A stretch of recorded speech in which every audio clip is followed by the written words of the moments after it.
It's not correct. Then people, 27,000 people could not even die. The people expected that few millions people will die. By we have fought it.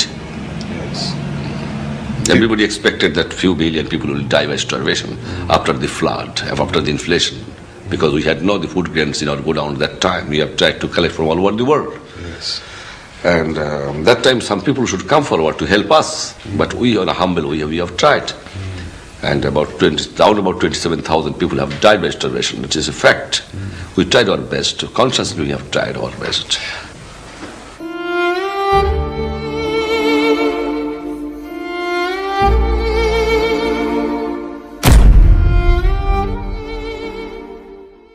1974 সালে বাংলাদেশের সবচেয়ে ভয়াবহ দুর্ভিক্ষ হানা দেয়। এই দুর্ভিক্ষের ভয়াবহতা এতই ছিল যে এই সময় বেসরকারি হিসাব অনুযায়ী অন্তত 1.5 লাখ মানুষ মারা যায়, কিন্তু সরকারি হিসাব অনুযায়ী মৃতের সংখ্যা ছিল মাত্র 27,000। আর এই দুর্ভিক্ষের পেছনে আওয়ামী লীগের সীমাহীন দুর্নীতিকে দায়ী করে অনেকেই। যদিও তৎকালীন সরকারের পক্ষ থেকে জানানো হয়েছে বাংলাদেশ কিউবার পক্ষ নেয় যুক্তরাষ্ট্র বাংলাদেশের উপর নিষেধাজ্ঞা দেয়, আর তাই এমন দুর্ভিক্ষ হয়। তবে অমর্ত্য সেনের একটি কেস স্টাডিতে বলা হয়েছে আগের বছরগুলোর তুলনায় 74 সালে খাদ্য উৎপাদন বেশি হয়। আওয়ামী লীগের দুর্নীতি সীমাহীন হওয়ায় ও লুটপাটের কারণেই খাদ্যের অসম বন্টন হয়, তাই দেখা দেয় এই দুর্ভিক্ষ। 1974 সালে দুর্ভিক্ষের পেছনে আরো একটি কারণ ছিল শেখ মুজিবের ভারত বন্ধুত্ব। এই ভারত বন্ধুত্বকে অনেকে আবার দালালিও বলে, যার পিছনে রয়েছে বহু কারণ। তৎকালীন এক সংবাদপত্রের দেয়া তথ্য অনুযায়ী 1972 থেকে 75 পর্যন্ত পাচার হয় প্রায় $2000 মিলিয়ন সম্পদ। আলাউদ্দিন আহমদের লেখা পাস্ট অ্যান্ড প্রেজেন্ট বইতে উঠে আসে 71-এর মুক্তিযুদ্ধে পাকিস্তানি সেনাবাহিনীর ফেলে যাওয়া অস্ত্র লুট করে 15টি জাহাজ বোঝাই করে নিয়ে যায় ভারত।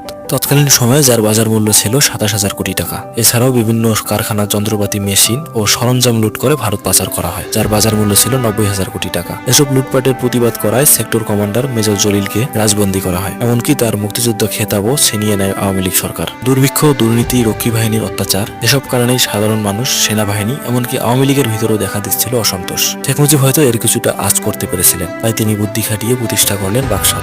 বাকশালের বিষয়টি এমন ছিল যে বাংলাদেশে শুধুমাত্র একটি রাজনৈতিক দল থাকবে, আর বাকি সব দলগুলোকে তার সাথে মিশে যেতে হবে। এছাড়া সব রাজনৈতিক দল নিষিদ্ধ, যা কিনা ছিল শেখ মুজিবের 1966 সালের 6 দফার দেয়ার বিপরীত। এছাড়াও তিনি 4টি পত্রিকা ছাড়া বাকি সব গণমাধ্যম বন্ধ করে দেন। এটাই ছিল শেখ মুজিবের পতনের অন্যতম বড় কারণ। 1972 থেকে 75 সালের বহু জানা অজানা তথ্য নিউজ ইঙ্গিত করে শেখ মুজিব একজন ভালো নেতা হলেও ভালো শাসক ছিলেন না। এমনকি অনেকে তাকে বলে বাংলাদেশের প্রথম স্বৈরশাসক। তার আমলেই বিখ্যাত কবি রফিক আজাদকে তার বিখ্যাত কবিতা ভাত দে হারামজাদা নয়তো মানচিত্রে চিবিয়ে খাবো কবিতাটির জন্য জেলে ঢোকানো হয়। দেশের সর্বহারা পার্টির নেতা সিরাজ শিকদারকেও শেখ মুজিবের আমলেই বিচার বহির্ভূতভাবে ক্রস ফায়ারে হত্যা করা হয়, যা কিনা ছিল স্বাধীন বাংলাদেশের প্রথম ক্রস ফায়ার। পরবর্তীতে শেখ মুজিব সংসদে দম্ভচিত্তে দাঁড়িয়ে বলে কোথায় গেল সিরাজ শিকদার। আর এসব কর্মকাণ্ডের কারণেই হয়তো অনেকে বলতেন শেখ মুজিব একজন ভালো নেতা হলেও ভালো শাসক হতে পারেননি। আমরা নতুন প্রজন্ম একজন ভালো নেতার পাশাপাশি একজন ভালো শাসকের শাসন আমল দেখতে চাই।